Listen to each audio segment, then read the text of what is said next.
Respiratory volume और capacity के बाद एक और इंपॉर्टेंट टॉपिक जिसका नाम है एक्सचेंज ऑफ गैसेस मींस गैसों का विनिमय, उसे पढ़ते हैं। गैसों का विनिमय या विनिमय का मतलब होता है आदान प्रदान। जब हम एक चीज को किसी दूसरी चीज से बदलते हैं या आदान प्रदान करते हैं उसको बोलते हैं विनिमय।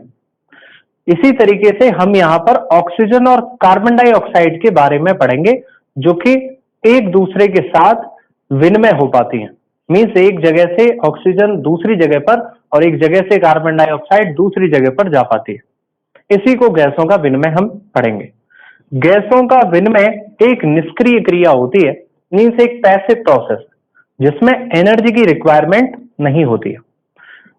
निष्क्रिय क्रिया जिसके द्वारा ये एक्सचेंज पॉसिबल हो पाता है उसका नाम है सामान्य विसरण मीन सिंपल डिफ्यूजन। और ये क्यों हो पा रहा है? क्योंकि गैस का हर एक जगह पर आंशिक दाब एक समान नहीं होता, अलग अलग होता है और उसको बोलते हैं हम आंशिक दाब प्रवणता। लेकिन उससे पहले हमें यह समझना होगा कि गैस का एक्सचेंज जहां पर हो रहा है उस प्राइमरी साइट का नाम है कूपिकाएं मीन्स एल्वेलाई। तो हमने पढ़ा एसियस एक्सचेंज की प्राइमरी साइट है कूपिका। ये एक पैसिव प्रोसेस है जो कि होता है सिंपल डिफ्यूजन के द्वारा। और क्यों होता है? क्योंकि गैसों का अलग अलग जगहों पर आंशिक दाब अलग अलग होता है और इसे बोलते हैं आंशिक दाब प्रवणता। और इसी प्रवणता या पार्शियल प्रेशर डिफरेंस की वजह से gas high partial pressure means उच्च आंशिक दाब से निम्न आंशिक दाब की तरफ मूव करती है। मींस हाई पार्शियल प्रेशर से गैस जाती है लो पार्शियल प्रेशर की तरफ। इन सभी पार्शियल प्रेशर को हम आगे डिटेल में पढ़ेंगे। पहले तो पार्शियल प्रेशर क्या होता है, तो इसे डिनोट तो किया जाता है P से। जैसे ऑक्सीजन का पार्शियल प्रेशर हम जब लिखेंगे तो वो PO2 लिखेंगे, CO2 का ही PCO2 पार्शियल प्रेशर लिखा जाएगा। पार्शियल प्रेशर क्या है?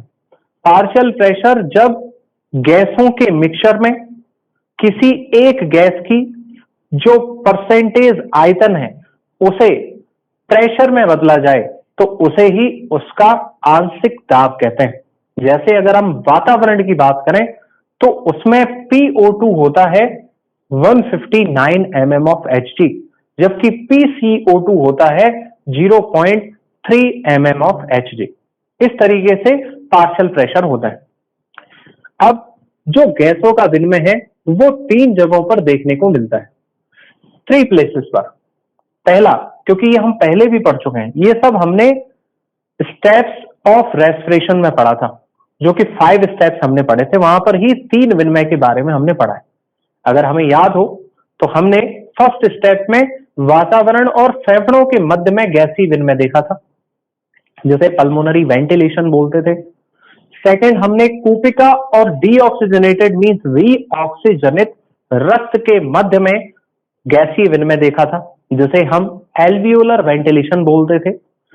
और तीसरा होता है ऑक्सीजनित रक्त मींस ऑक्सीजनेटेड ब्लड और कोशिकाओं या ऊतकों के मध्य में। तो इन 3 जगहों पर हम गैसीय विनिमय को देखेंगे।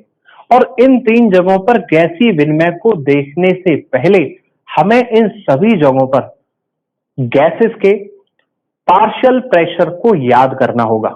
जैसे वातावरण में PO2 159 mm of Hg है, जबकि कूपिका में PO2 104 mm of Hg है। इसी तरीके से हम पूरे PO2 जहां जिन जिन जगहों पर हमें गैसीय विनिमय देखना है उन्हें PO2 भी पढ़ेंगे और साथ ही साथ वहां पर PCO2 के बारे में भी हमें याद रखना होगा। तो अब हम पढ़ते हैं इन विनिमयों के बारे में। जिन 3 जगहों पर गैसीय विनिमय हो रहा है, वो जो 3 जगहों पर हमने लिखा है उन्हीं के बारे में हम पढ़ रहे हैं। सबसे पहला जो गैसीय विनिमय है वो एक्सटर्नल एनवायरनमेंट मींस बाह्य वातावरण और लंग्स मींस फेफड़ों के बीच में होता है। दूसरा कूपिका मींस एल्विलाई और डीऑक्सीजनेटेड ब्लड मींस वीऑक्सीजनित रक्त के बीच में होता है। और तीसरा जो गैसीय विनिमय है वो ऑक्सीजनेटेड ब्लड मींस ऑक्सीजनित रक्त और सेल मींस कोशिकाएं और ऊतक के बीच में होता है। तो अब हम पहले वाला पढ़ रहे हैं, वातावरण और लंग्स के बीच में, मींस एक्सटर्नल एनवायरनमेंट और लंग्स के बीच में गैसीय विनिमय। हमें इन सभी जगहों पर जहां जहां हम विनिमय पढ़ रहे हैं, PO2 और PCO2 को याद रखना होगा, मींस गैसों के आंशिक दाब को हमें याद रखना होगा। कैसे? अगर हम एक्सटर्नल एनवायरनमेंट मींस वाय वातावरण में PO2 देखें तो वो 159 mm ऑफ Hg है, PCO2 0.3 mm ऑफ Hg होता है।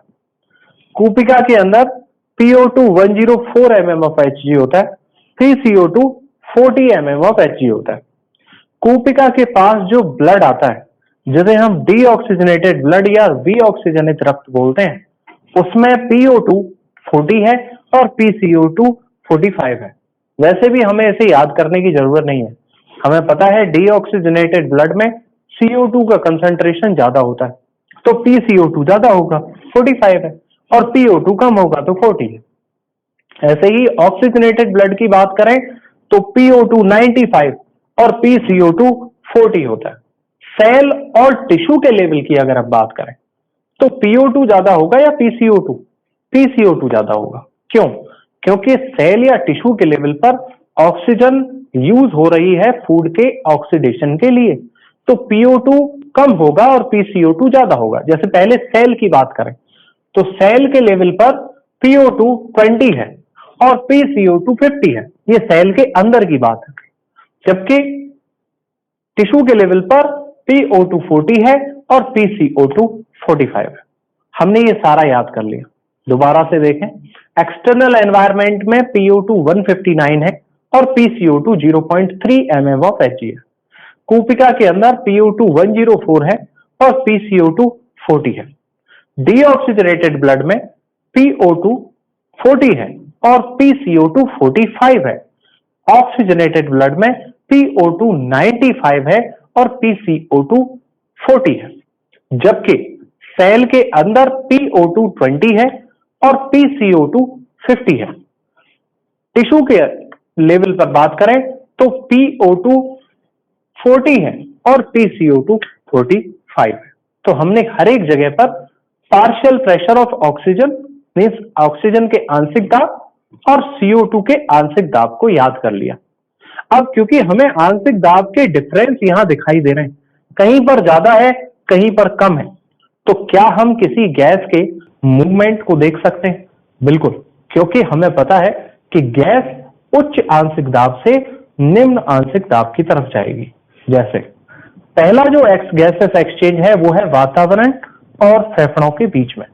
तो अगर यहां देखें तो PO2 यहां वातावरण में 159 है, PO2 कूपिका में 104 है, तो हाई से लो की तरफ ऑक्सीजन मींस वातावरण से लंग्स के अंदर चली जाएगी। PCO2 की बात करें तो PCO2 कूपिका में 40 है, PCO2 वातावरण में 0.3 mm ऑफ Hg है, यहां ज्यादा है यहां कम है, तो CO2 बाहर मींस फेफड़ों से बाहर वातावरण में चली जाएगी। पहला विनिमय कंप्लीट। सेकंड विनिमय की बात करते हैं। कूपिका के लेवल पर PO2 104 है, डीऑक्सीजनेटेड ब्लड में PO2 40 है, यहां ज्यादा है यहां कम है, तो ऑक्सीजन कूपिका से डीऑक्सीजनेटेड ब्लड में आ जाएगा। और डीऑक्सीजनेटेड ब्लड में PCO2 45 है, कूपिका के अंदर PCO2 40 है, यहां मींस ब्लड में PCO2 ज्यादा है, कूपिका में PCO2 कम है, तो इस डीऑक्सीजनेटेड ब्लड से CO2 कूपिका में आ जाएगी। क्या अब ये ब्लड ऑक्सीजनेटेड ब्लड में कन्वर्ट हो जाएगा? बिल्कुल, क्योंकि इसमें ऑक्सीजन आ चुकी है और यहां से CO2 चली गई है कूपिका में। यही ब्लड अब कहलाएगा ऑक्सीजनेटेड ब्लड। ऑक्सीजनेटेड ब्लड है तो PO2 ज्यादा होगा और PCO2 कम होगा, तो PO2 यहां 95 है और PCO2 40 है। तीसरा जो विनिमय है वो इस रक्त और कोशिका या ऊतक के मध्य में होगा। PO2 यहां 95 है, इस लेवल पर सेल के लेवल पर या टिश्यू के लेवल पर 20 और 40 है। 95 से ये दोनों कम ही है, तो PO2 यहां मींस ऑक्सीजनित रक्त में ज्यादा है, कोशिका या ऊतक के लेवल पर कम है तो ऑक्सीजन इस ऑक्सीजनेटेड ब्लड से सेल के पास चली जाएगी। जबकि कोशिका के लेवल पर PCO2 50 है, ऑक्सीजनित रुधिर में PCO2 40 है, यहां ज्यादा है कोशिका के स्तर पर, जबकि रक्त में कम है। या हम ऊतक की भी बात करें तो यहां ज्यादा है और रक्त में कम है, तो CO2 यहां से निकलकर इस रक्त में आ जाएगी। क्या ये ब्लड अब ऑक्सीजनेटेड ब्लड से डीऑक्सीजनेटेड ब्लड में कन्वर्ट हो जाएगा? यस। और क्या ये डीऑक्सीजनेटेड ब्लड फिर एक कूपिका के पास जाएगा? बिल्कुल सही है। और कूपिका के पास जाकर फिर से ऑक्सीजन इसमें आएगी और CO2 यहां से कूपिका पर चली जाएगी और कूपिका से CO2 बाहर और वातावरण से कूपिका के अंदर ऑक्सीजन आ जाएगी। तो हमने देखा इस तरीके से 3 जगहों पर गैसों का विनिमय हो पाता है। अब हम एक्सचेंज जिस मेम्ब्रेन के थ्रू हो रहा है उस मेम्ब्रेन को पढ़ेंगे, जिसे बोलते हैं एक्सचेंज मेम्ब्रेन या उसी को बोलते हैं हम डिफ्यूजन मेम्ब्रेन, उसके बारे में पढ़ेंगे। गैसियस एक्सचेंज के बाद अब हम पढ़ते हैं, इसी का ही टॉपिक है श्वसनी कला या विसरणी कला, या फिर इसी को बोलते हैं डिफ्यूजन मेम्ब्रेन, या इसी का दूसरा नाम है एक्सचेंज मेम्ब्रेन। ऐसी मेम्ब्रेन जिससे होकर गैसों का एक्सचेंज हो पाता है उसे ही बोलते हैं हम श्वसनी कला या एक्सचेंज मेम्ब्रेन। ये 3 लेयर से मिलकर बनी होती है और इसकी मोटाई 1 मिलीमीटर से कम होती है। ये एनसीईआरटी में दिया है। 1 मिलीमीटर से कम मोटाई क्यों आवश्यक है? क्योंकि विसरण को आसान बनाने के लिए, डिफ्यूजन को इजी होने के लिए जरूरी है विसरित कला की मोटाई का कम होना। तो ये विसरित कला की मोटाई 1 मिलीमीटर से कम है। ये 3 लेयर से मिलकर बनी है। फर्स्ट जो लेयर है वो इस कूपिका की आंतरिक लेयर होती है, इनर लेयर, और इनर लेयर बनी होती है सरल सल की उपकला की। उन्हीं सेल का नाम होता है न्यूमोसाइट। तो जो फर्स्ट लेयर है वो कूपिका की सल की उपकला से बनी होती है। क्यों हम कह रहे हैं सल की उपकला की जरूरत है? क्योंकि सल की उपकला के 2 कार्य होते हैं। सरल सल की उपकला या सिंपल स्क्वेमस एपिथेलियम के 2 काम होते हैं, एक फिल्ट्रेशन और दूसरा डिफ्यूजन। और क्योंकि यहां हमें गैसों का विसरण मींस डिफ्यूजन करवाना है तो हमें सिंपल स्क्वेमस एपिथेलियम की जरूरत है। तो कूपिका की सल की उपकला फर्स्ट लेयर, सेकंड लेयर हम बाद में पढ़ेंगे, पहले पढ़ते हैं थर्ड लेयर। हम ये जानते हैं कि हमारी कूपिकाएं अति संवहनीय मींस हाईली वैस्कुलराइज्ड होती हैं। इसका मतलब रिच ब्लड सप्लाई यहां पर होती है। रिच ब्लड सप्लाई का मतलब कि यहां पर रक्त की जो सप्लाई है या आपूर्ति है वो बहुत ज्यादा होती है। और इसके चारों तरफ पाए जाने वाली केशिकाओं को बोलते हैं कूपकीय केशिका मींस एल्वियोलर कैपिलरी, जिसके बारे में हम पढ़ चुके हैं। और केशिकाओं मींस कैपिलरी की इनर लेयर को बोलते हैं एंडोथीलियम मींस अंतःकला। तो जो थर्ड लेयर है वो थर्ड लेयर को बोला जाता है कूपकीय केशिकाओं की अंतःकला means endothelium of alveolar capillary. 2 layer हमने पढ़ ली, पहली कूपिका की सल की उपकला, दूसरी कूपकीय केशिकाओं की अंतःकला, और ये भी बनी होती है सिंपल स्क्वेमस एपिथेलियम की। और इन दोनों के बीच में जो ये बीच वाला पार्ट है इसे बोलते हैं आधारीय पदार्थ मींस बेसमेंट सब्सटेंस, और ये बना होता है इन दोनों की आधार कला। और साथ ही साथ हमने यहाँ कूपिका में पढ़ा था YFCT means yellow fibre connective tissue, जो कि बाहर की सरफेस से था, उसे मिलाकर उन तीनों लेयर को मिलाकर हम बोलते हैं आधारीय पदार्थ। तो टोटल 3 लेयर से मिलकर ये मेम्ब्रेन बनती है। पहली एल्वियोलाई की अंदर की लेयर सल की उपकला, दूसरी एल्वियोलर कैपिलरी की एंडोथेलियम, और तीसरी इन दोनों के बीच का बेसमेंट सब्सटेंस।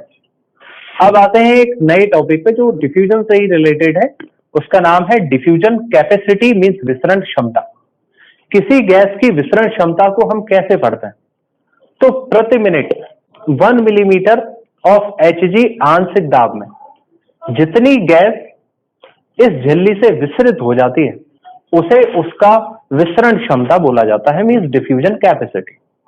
डिफ्यूजन कैपेसिटी तीन चीजों पर निर्भर करती है। पहला, गैस की घुलनशीलता पर, मींस गैस उस मीडियम में कितनी घुलनशील है। जैसे अगर एनसीईआरटी की बात करें तो उसमें दिया है कि CO2 की घुलनशीलता ऑक्सीजन से 20 से 25 गुना ज्यादा होती है, 20 to 25 टाइम्स मोर सॉल्युबिलिटी होती है CO2 की O2 से ज्यादा। और सॉल्युबिलिटी ऑफ गैस के विसरण क्षमता समानुपाती होती है, मींस डायरेक्टली प्रोपोर्शनल होती है। तो अगर जिस गैस की सॉल्युबिलिटी ज्यादा होगी उसकी विसरण क्षमता भी ज्यादा होगी। तो पूछा जाए कि ऑक्सीजन और CO2 में से किसकी विसरण क्षमता ज्यादा है, तो आंसर जाएगा CO2 की। और कितने टाइम ज्यादा है, 20 to 25 टाइम्स मोर। अब आते हैं सेकंड, झिल्ली की मोटाई पर, मींस जिस विसरण झिल्ली की हम बात कर रहे हैं उसकी मोटाई कम होगी तो डिफ्यूजन कैपेसिटी ज्यादा होगी, मींस इसके ये व्युत्क्रमानुपाती होती है, मींस इनवर्सली प्रोपोर्शनल होती है। अगर मोटाई बढ़ेगी तो विसरण क्षमता घट जाएगी। इसी वजह से तो हमने पढ़ा था कि श्वसनी गला की मोटाई 1 मिलीमीटर से भी कम, मतलब बहुत कम होती है। इसी वजह से यहां पर विसरण आसान हो पाता है। तो हमने पढ़ा इसके डायरेक्टली प्रोपोर्शनल घुलनशीलता के, और झिल्ली की मोटाई के इनडायरेक्टली प्रोपोर्शनल होती है। तीसरा जो पॉइंट है जिस पर ये क्षमता डिपेंड करती है वो है गैसों के आंशिक दाबांतर, मींस पार्शियल प्रेशर डिफरेंस पर भी डिपेंड करती है। पार्शियल प्रेशर का डिफरेंस जितना ज्यादा होगा उतनी जल्दी ही गैस एक जगह से दूसरी जगह हाई से लो पार्शियल प्रेशर में चली जाएगी। तो हमने पढ़ा विसरण क्षमता तीन चीजों पर डिपेंड करती है। पहला, गैस की घुलनशीलता पर, इसके डायरेक्टली प्रोपोर्शनल होती है। दूसरा, झिल्ली की मेम्ब्रेन की मोटाई पर, तो जितनी मोटाई ज्यादा होगी उतनी विसरण क्षमता कम हो जाएगी। और तीसरा, गैस के आंशिक दाबांतर पर। तो इस तरीके से ये exchange of gases topic complete हुआ।